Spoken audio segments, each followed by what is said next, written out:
Welcome back to Timo's Dinky Detailing. Today I'm going to be doing a Dinky 355 Lunar roving vehicle.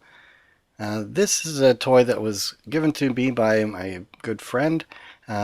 He always manages to pick up something for me when he's on vacation, and he picked this up, I guess, in the UK.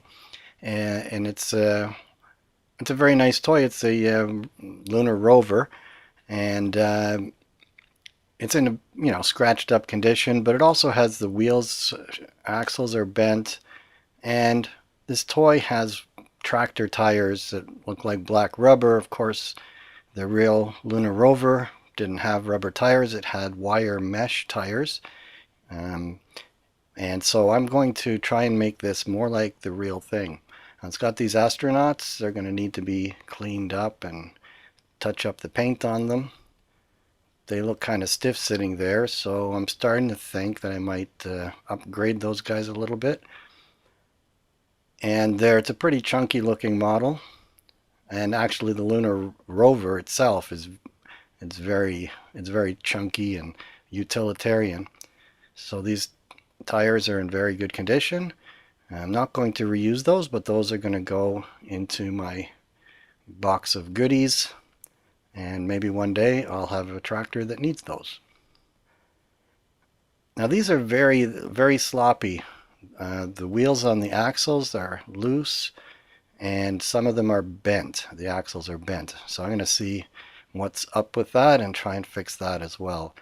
So the base is held on to the top part with 2 screws, and the screws actually go into another plate on the top, which has some decoration. And this is the rear plate. Oh no, that's the front one. That's a solar array. And then the back has a more generic storage type of thing. And now the body comes apart, and it's got this complicated mechanism because it's front and back steering. And there's a top that's fairly simple. And I'm looking carefully at the way this thing is assembled, because I'm going to have to put it back together again, and it looks like a nightmare. So there's the steering mechanism. So like usually these Dinky toys are made fairly robust and very clever design, and it works extremely well, but I think that's going to be a serious challenge to put back together again. So there's the controls. It has a little cap on it. And that part, it looks like it's bent, but I have a feeling that's intentional. So I'm not going to try and straighten that out. And here you can see a lot of play in these wheels. And they're also, a couple of the axles are actually bent. So I'm going to see if I can it looks like it's pressed in, and you can see little splines, so you know it's pressed in. So won't come off by hand. I have to put it into the vise, and I put it in with the soft jaws, which are made of aluminum. And then I'm very gentle with it, and it comes off not that difficult. But there you can see it's bent. Now, the problem with straightening something like that is it's so short, it's hard to see if you've straightened it completely. So it's definitely going to be a challenge. That's 3, and that's 4. So there's all the parts, tires, astronauts I put away, and all of the big parts with paint on them go into this bucket for paint stripping. Now the small parts, which is these axles, they have a little bit of orange paint on them. I'm not going to put those in the caustic soda. I'm going to use the paint stripper because I'm worried that those things are going to, and the rinsing of the caustic soda, are going to wind up going down the sink. So I'm going to do them a little bit differently on a separate thing. It's just a tiny bit anyway. So the rest of it goes outside with boiling water and the caustic soda. And on these Dinky toys, the caustic soda, you can see the water turns orange. So the paint is soft enough that it's very easy to strip. So the casting all looks good. It was not I mean, it was played with rough enough that the axles got bent, but the rest of the castings are all in excellent condition. There's no dents or major scratches or bends or anything in them. So to clean them up, I'm using the wire wheel on the drill press. It's way faster and much quieter than using a Dremel tool. So I'm able to clean those up quickly. And now back to these. These have been soaking now for a few hours. And you can see the paint has dissolved. It's in the paint stripper. So it's kind of hard to clean those, but actually the paint is stripped off so much you hardly have to touch them to clean it up. So there, I rinsed them off, and you can see how bent a couple of those are. So I'm going to try and straighten these out.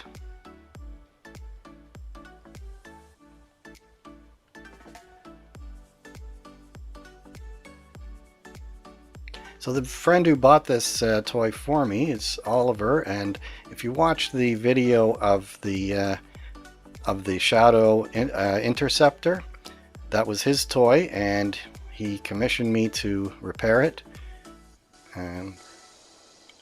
And this one, he didn't suggest anything, but I thought, I know he wanted his to be repaired and to look like the one that's on the TV show.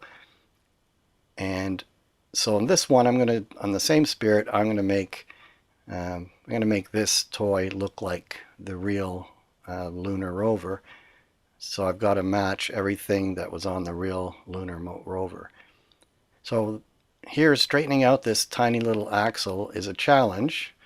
All that hammering, and it still looks like it's all bent like a pretzel. And it wouldn't work in the soft jaw because it just sunk into the aluminum. So here, I'm getting a little bit more purchase from the end for some reason. Maybe it's just because I can see it better. And now it looks pretty straight. Actually, it's a bit crooked. So it goes back in, a little bit more hammering.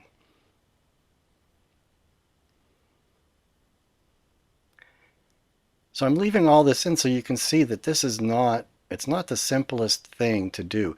At one point I was thinking of putting in shoulder screws that I would have been able to thread those little holes, and a shoulder screw would go on. The shoulder screw would be perfectly straight, and I opted against it because the shoulder screw had a large head, and that head would be very visible on the final model. And later on I thought, well, I could have made a hubcap for it. Anyway, I wound up using the original shafts, and I regret it a little bit. So I have to do this one over again. I will thread those and make the wheels fit the shoulder screws. So I'm using ordinary metallic silver paint for all these parts. Here's wheels that I have 3D printed. I drew them in Tinkercad and then printed them on my resin 3D printer. My friend Oliver, who got me this thing, he does my 3D printing. But now I have my own 3D printer, and this one is the resin kind, so it can do the fine details. So one of these pins was broken off, which I didn't notice on the toy when it was put together, but I remember the wheels were all floppy in different ways. Well, this one was floppy because it's missing the pin that's supposed to set it upright. So I drilled a tiny little hole there, and this is a 256 screw, and I'm going to use it. The head will be the upper pin. So this is a tiny little tap, so I've got to be very careful turning it in there and put lots of lubricant, because if it breaks in there, it's going to be a bit of trouble.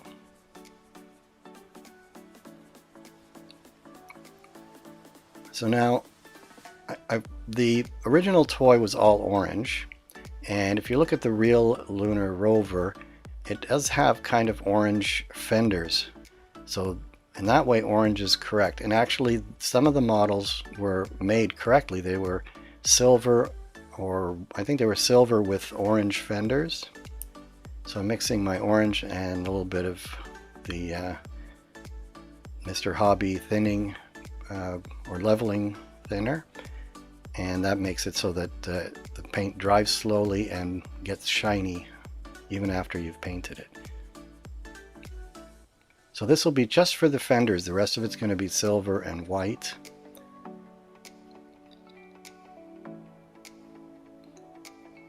So there it goes as orange. And I just show the one, but actually I obviously paint, oh, show two.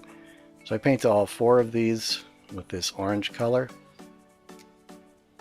And then later on I was looking at it and I'm thinking, actually some of the pictures, it looks like more like a metallic copper, which when I saw that I go, well, that's fantastic.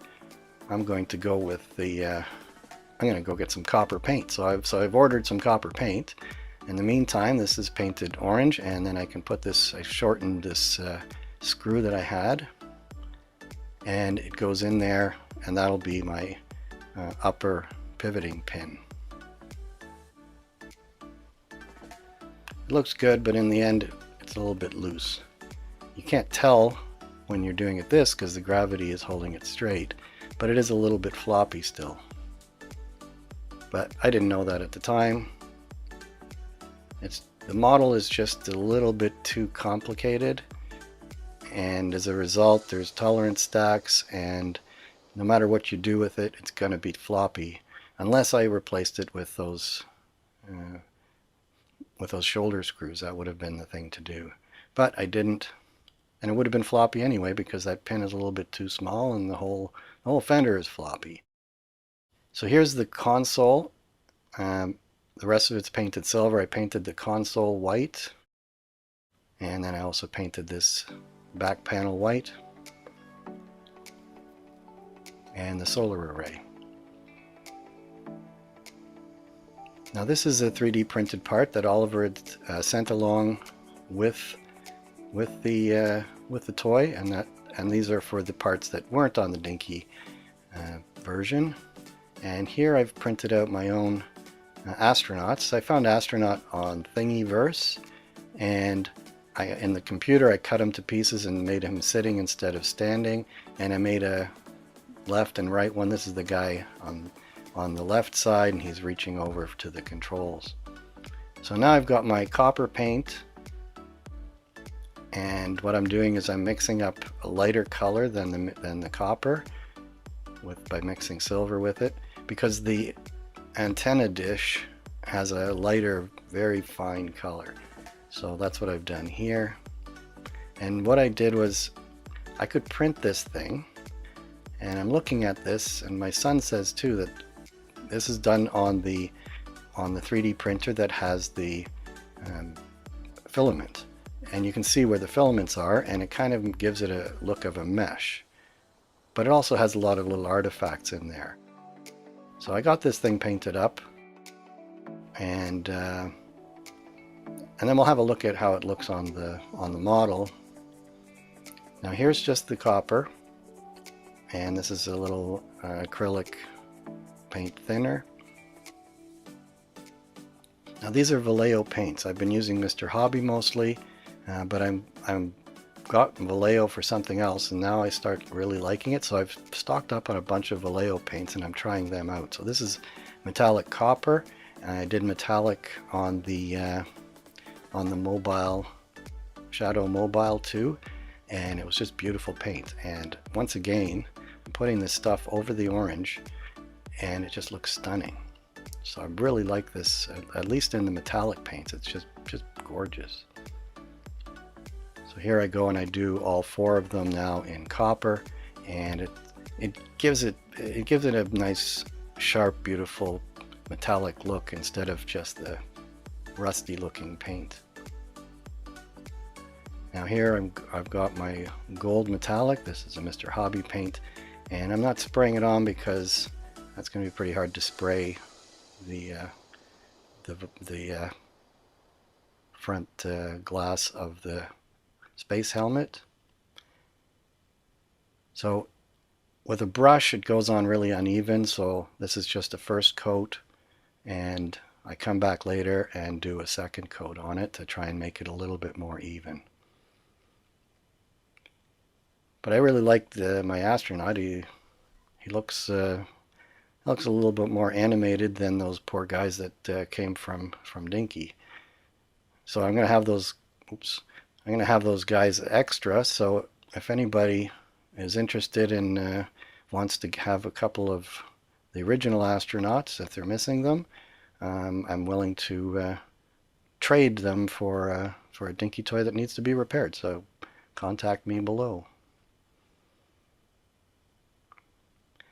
So I'm just putting a little bit of detail.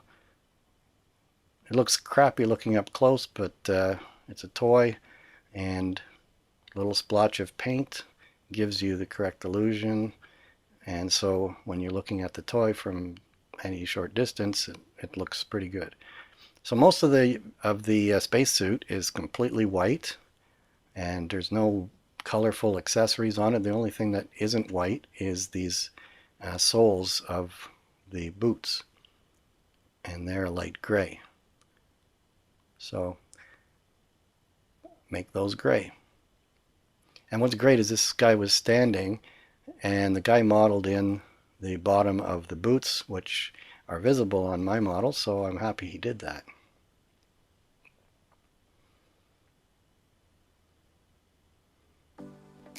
So this again is the guy on the left side, and he's got his arm out there reaching, and I just cut him apart in the software and glued them back together and in the shape I wanted. And Tinkercad isn't really good at blending parts or anything like that, so I just stuck them back together. It's a tiny little thing, and even if you notice it, still looks better than the little rubber guys that came with the original. So these guys get American flag on their left shoulder. On the right shoulder they didn't have anything, but I decided to put a little NASA logo, and this is the NASA original one from the 60s.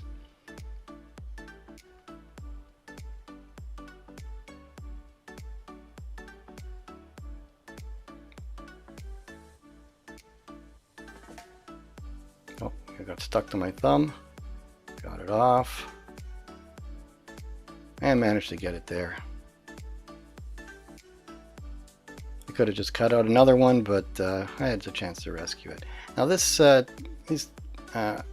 things traveling to the moon, they were covered in gold foil all over the place, and that was for reflecting sunlight off of sensitive components or things that would suffer if they had to heat up. And so I bought some of this stuff from the dollar store. It's peel and stick copper, well, gold chrome stuff, and it looks like that foil that they had. The only problem is it doesn't wrinkle up like the foil, the real foil. So I wind up covering this thing, and it looks a little bit straight, but anyway, I did my best. It's just a toy after all.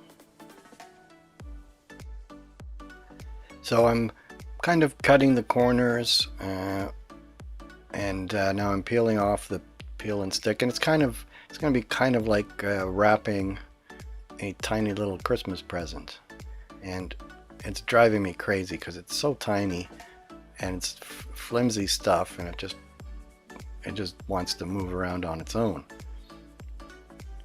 So I've cut all these little bits and trying to package it like a Christmas present, and it's a bit of a challenge.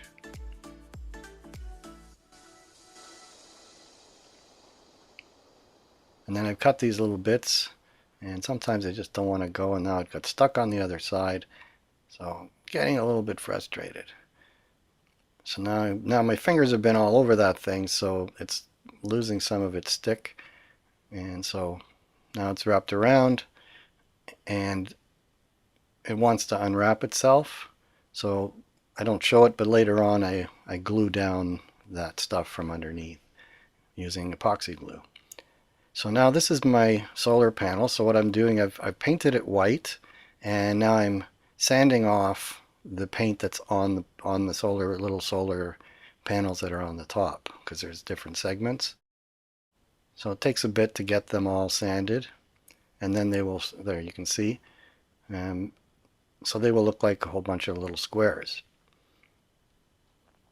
It'd be impossible or very difficult to paint that, but it's very easy to just sand off the paint off of those high points. So now it looks more like a solar panel. And then I'm going to put this one has the gold foil around it. So I've just cut a strip and I'll try and bend it up to make it look like the wrinkly stuff that's on the real thing. So I do all this folding, and it turns out I was just folding the paper backing. By the time I peel this thing off, the foil is perfectly smooth. So it's a clever idea, it just didn't work. So I'll try a different thing, and that is when I'm sticking it down, I'll try and deliberately fold it up so that it sticks and looks crooked. So I spend a lot of time doing this. It's very finicky work. I'm not sure I got my value out of it, but it is on the final model.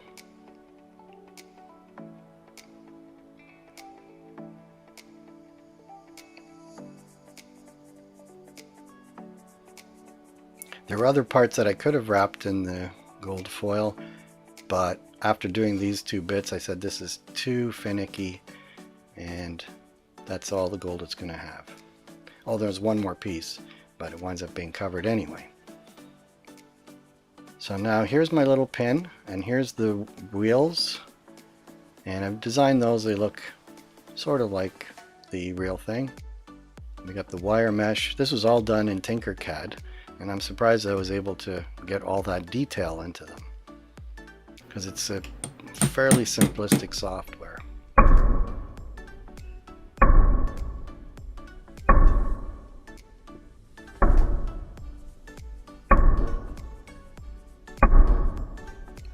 So you can't see the hammer in this shot because the part's so small, you wouldn't see anything. So there you can see it's still loose.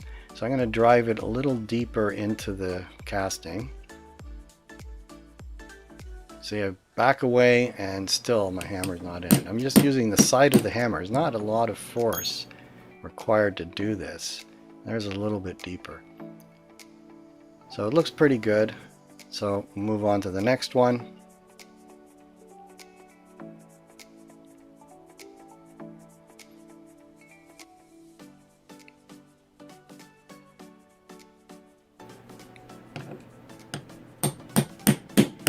And tap it in. And at this point I'm thinking, this is so finicky, I can understand why those wheels are so floppy, which is probably disappointing. It's probably disappointing for a child to get this toy and the wheels are so floppy.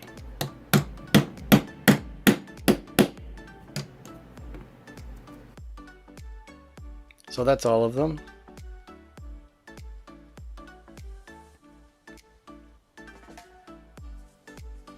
On this one I'm going to cover, this is that back panel, and I go to the trouble of doing this, and I wound up covering most of it up anyway with another component that I'll show you a little bit later.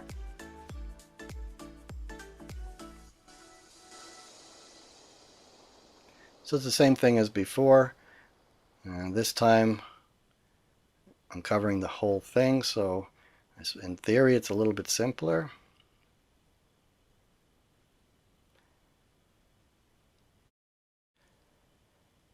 So now again I'm going to fold up these edges like I'm wrapping a present, and it seems like a good idea, but really it's kind of awkward, and by pressing those things down I lose my adhesive surface, so these edges don't want to stay down. Fortunately, at least when this one goes on, it's going to be clamped on there so that the gold foil is going to be held in place by the casting being actually screwed onto the other part. So it's just a matter of poking that stuff in there when it comes to reassembling the model.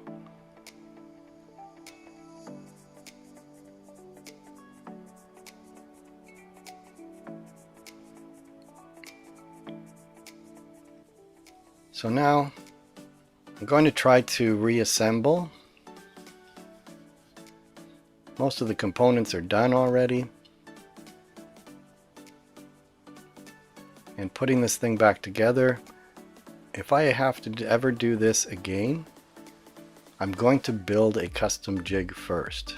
It's going to hold up this casting, and then it's going to support all these little fender assemblies, and it's got to hold them up while you're assembling the thing. So they must have had something at Dinky, a whole jig that would hold all these parts together, so that the worker could just put all the parts in place, and then put the base, the bottom of the base, on top of it, and screw it down, and everything's tickety-boo. But when you're trying to hold this thing up with one hand and try to put this thing on the top of it with the other, you just run out of hands.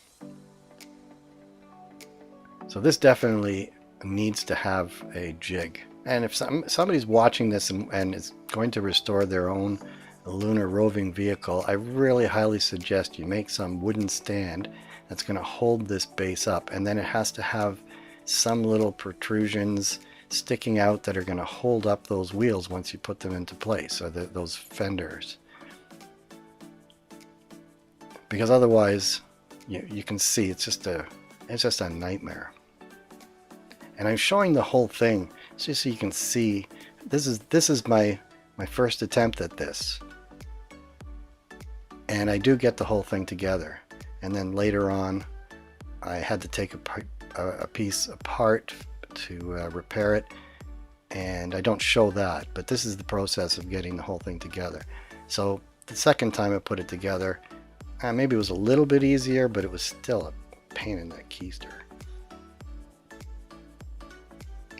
Then you get, look at, I've got three wheels on there, and then I can't lift the casting conveniently to get the last one on.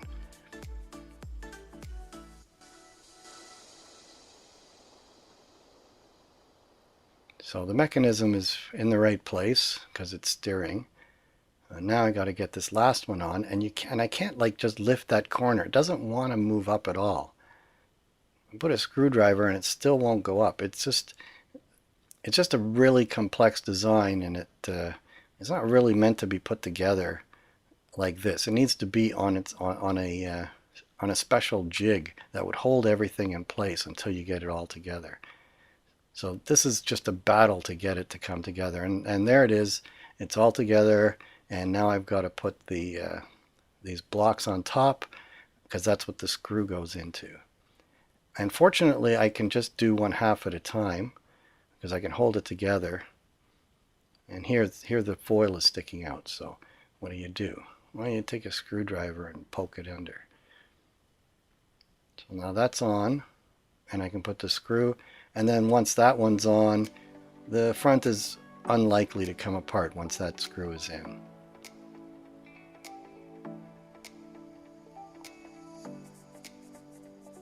So my solar array goes on there, and then this screw screws into that.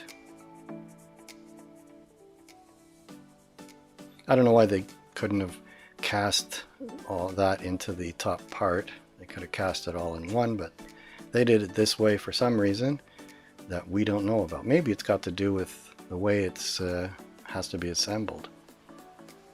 So there I've drilled a little hole in the bottom of my Astronaut, and that will go through the hole that those rubber astronauts were clinging onto.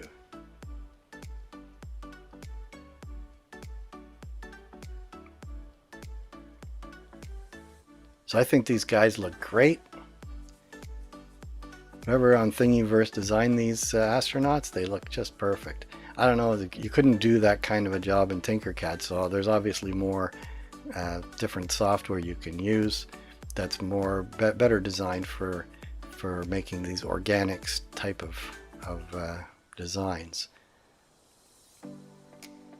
So I'm glad somebody did that, so I wouldn't have to design a whole astronaut.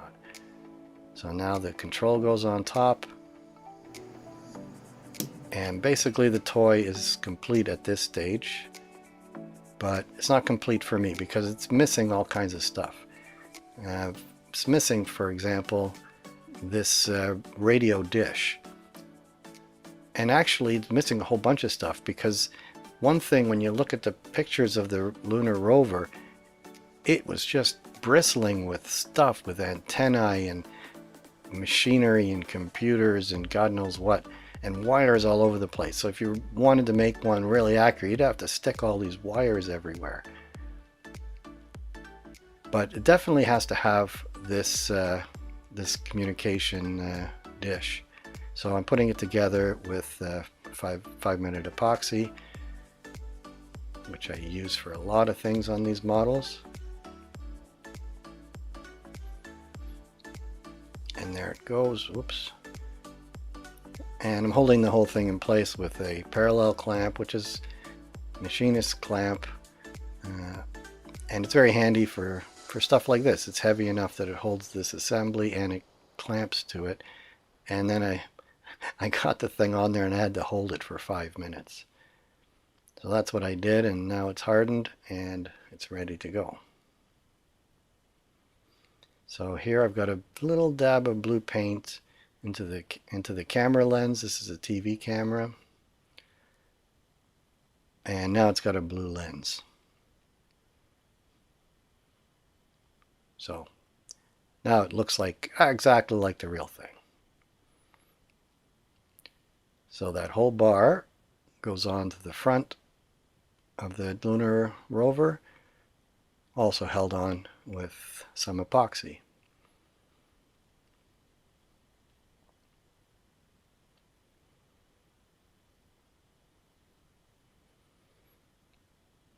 So that wants to fall over.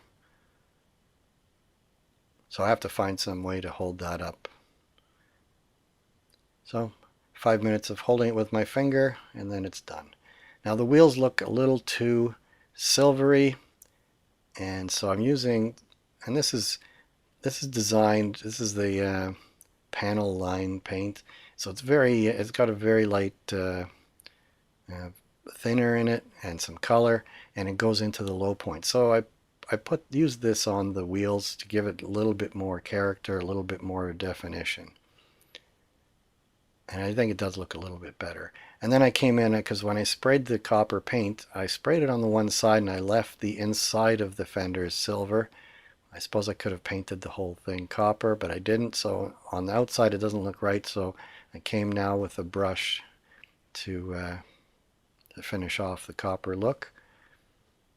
And on these fenders, there's an American flag on each one. So I come in with a decal of the American flag, and we'll put it there. And it makes it look, I mean, the fenders aren't correct. The fenders are actually, they wrap all the way around those wheels, but that would have been a lot more difficult to cast and to assemble. So they've obviously made a shortcut and just had it like a half a fender. And those fenders were actually like really important, because when they didn't have adequate fenders on the first lunar rover, the sand from the moon's surface would fly off of the wheels like rooster tails, and then it would, for 20 minutes, the dust would be falling back down on the lunar rover. So it was really bad. So they had to make it a full half circle around the wheels. Now this is the back of the lunar rover always has a bunch of crap and different things from different pictures. So I went on to Thingiverse and I just looked for something that looked complicated. So I found this.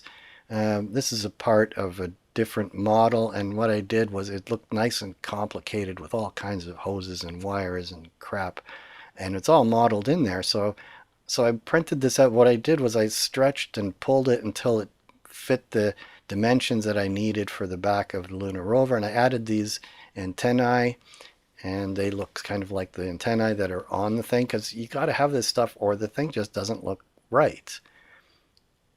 So I made this thing. It's really complicated, and then I went in and I detailed some of it, and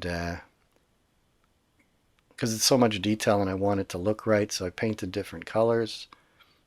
And here I went with copper. This thing looks like, it looks like an armature of a motor, so I painted the part that would be the windings with the copper paint. And then I like the copper, so some of these pipes will get some copper. And I did a bunch of colors. Now I'm looking at this thing, and I printed one out on my resin printer, and it just looks way better. So I decided I'm going to go with the resin one. So the project was already finished, and I wasn't happy with it. So this is one of the things that I upgraded. And now I went with my gold paint, and again brushing it on, because I suppose it would have been easier to spray this thing with the gold paint and then paint those ribs white. In hindsight, I think if I had to do it over again, that's what I would do. But in this case, I went in and I painted all of those segments gold instead. And now here's another part that was missing, and this is the control panel. This is Tinkercad, so I need to make this part longer. So you type in the number, and then I print it out, and there's the part. This has already been painted. It was cast in this green resin that I had, and it's already painted white. And here I've got a decal I made. This actually, I found a picture of the control panel, and it was a picture from an angle, so I had to stretch and pull the thing to be straight, and all of the switches and stuff are looking crooked on this thing, but it's so tiny you can't really see it, so it just looks like a complex thing, and it is accurate to the real thing. And it looks a little bit different than the real one. Actually, it was different on different versions, but I made this one the way I did because it's actually completely wrong, because at the bottom of that control panel is the grip where the astronaut would hold the control. And I couldn't do that because there's already a control. So anyway, I made a simplified version that has all the features, so it looks right, as long as you're not comparing it side by side with a picture of the real thing. And that's got an antenna sticking on top as well.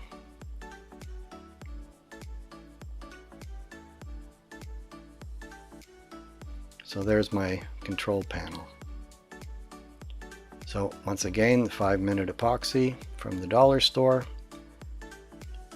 and we'll stick it on the bottom of this thing and glue it into place.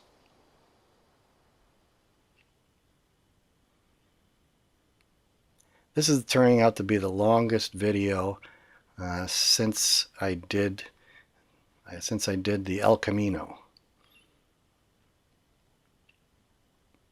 But the El Camino was my most popular video, and it's the longest one, and I was always taught that if you make it longer than half an hour, nobody's going to watch it.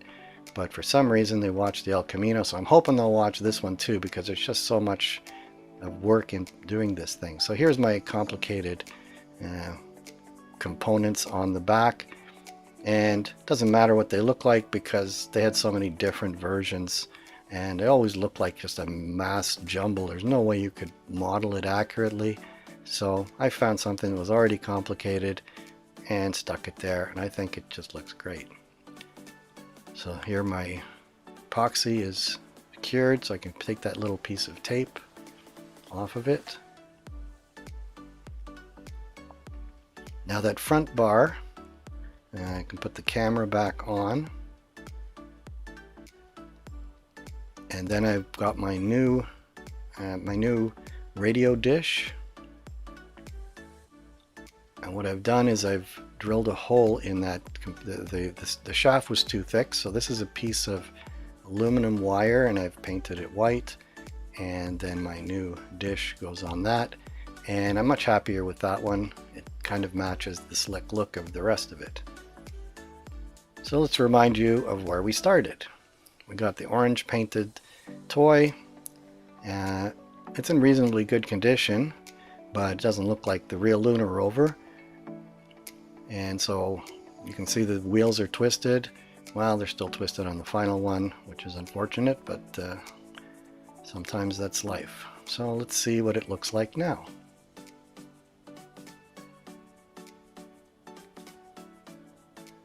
Okay, I think I've captured the look of the real thing a little bit better anyway. I've got my astronauts look a little bit more accurate and complicated, and then I've got all those accessories with antennae poking up and all kinds of complexity. And I think it looks a lot like a real lunar rover, and it has the balance where these things are sticking up. It has to have them or it just doesn't look right. So I hope you've enjoyed this episode of Timo's Dinky Detailing. Looks like I'm out of time. So until next time, be seeing you.